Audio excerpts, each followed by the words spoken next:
I put my tongue out, looking at the sky and waiting for the eagle to fall down. Huh? Mira, what are you talking about? Well, some stories do not have a head or a tail. It doesn't have a moral, or, I wouldn't say it has an exact beginning to, but it's still a story that you would love to live or relive. Hey, hi, hello, welcome to Copy and Conversation with me here, Mira.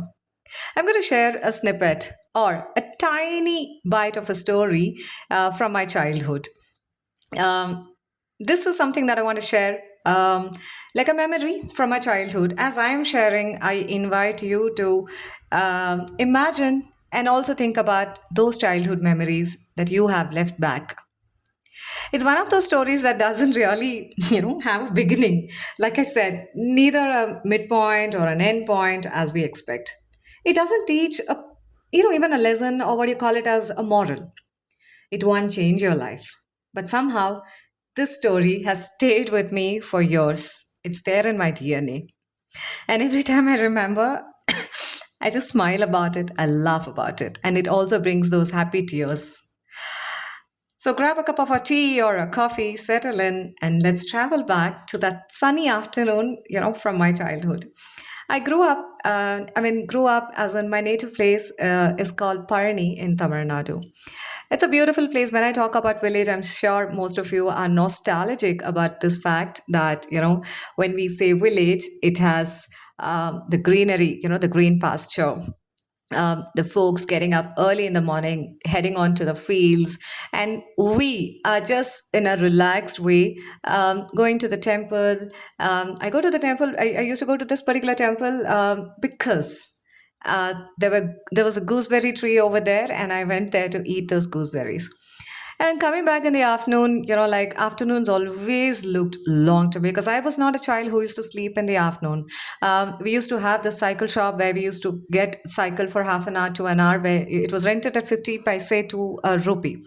And then those cycle tires, with a stick, you just run it like a wheel on the road. Nobody cares where the child is. Most of the time, we used to sit in our neighbor's place. We even have had our lunch or dinner also.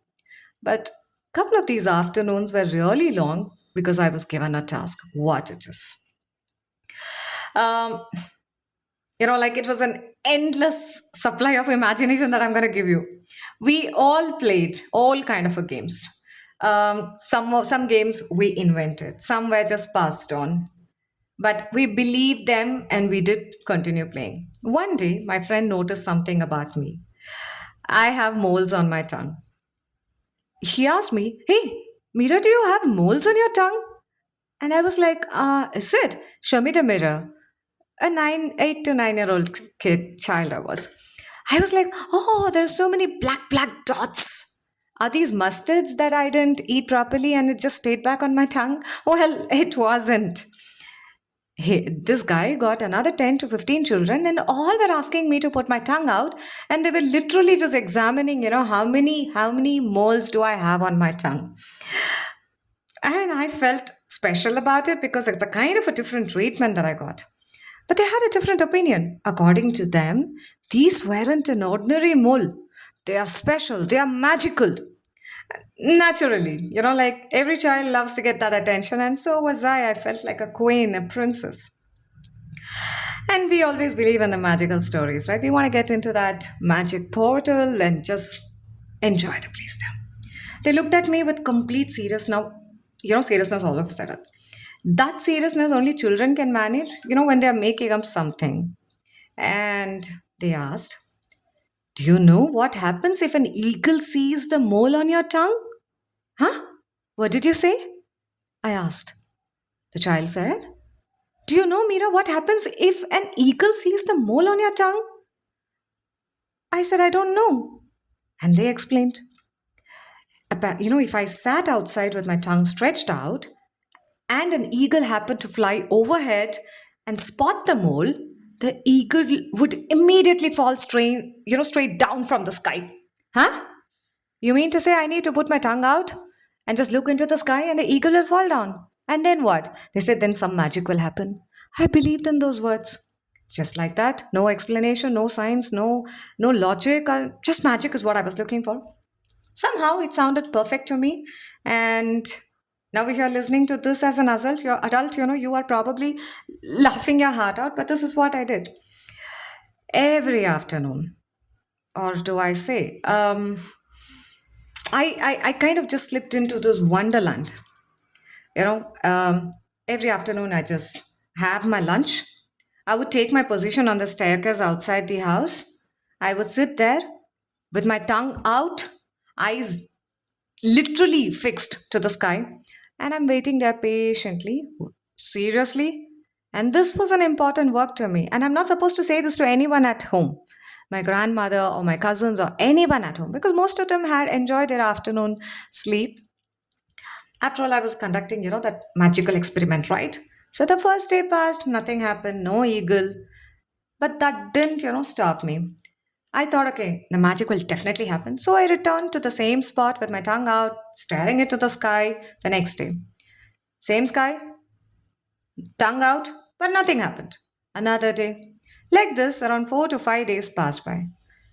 In fact, if I remember, like not even a crow seemed interested in visiting that place because everyone were enjoying their afternoon sleep, I guess. If I have to say that now, the sky, remains stubborn, empty it was. But yes, as a child, I was determined. I had the faith in the process that magic is going to happen. I trusted my friends completely. And besides, what if the eagle showed up? And the moment, I just put my tongue, inside, and the eagle will fly away.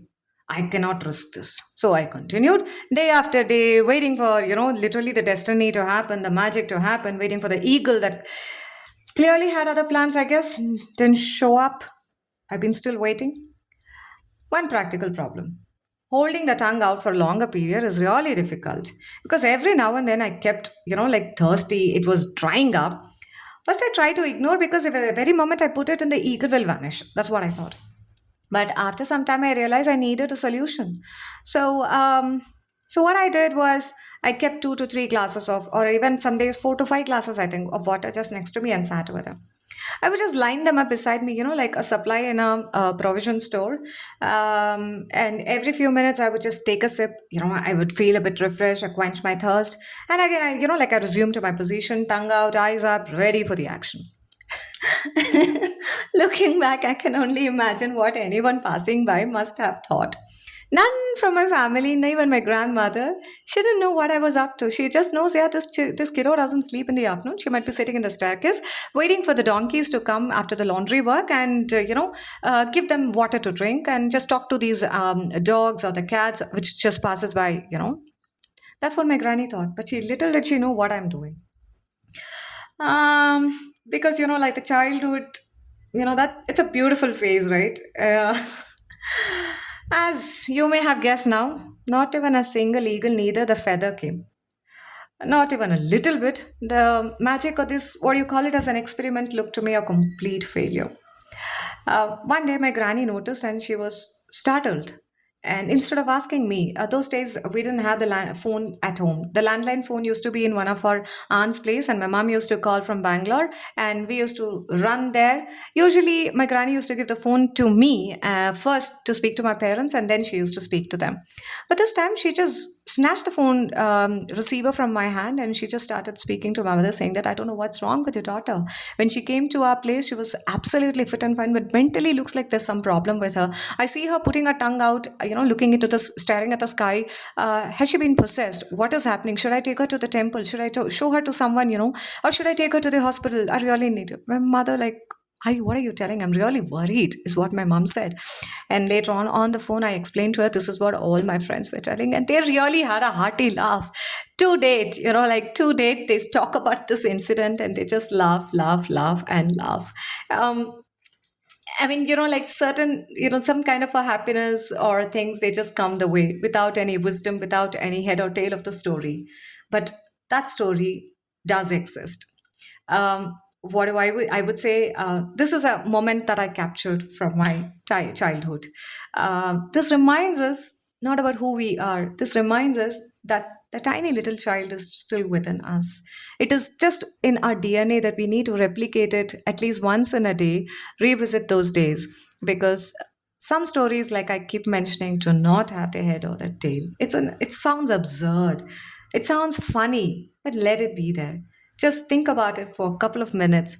I'm sure it will add a smile on your face as I'm just laughing ear to ear. I hope you could see.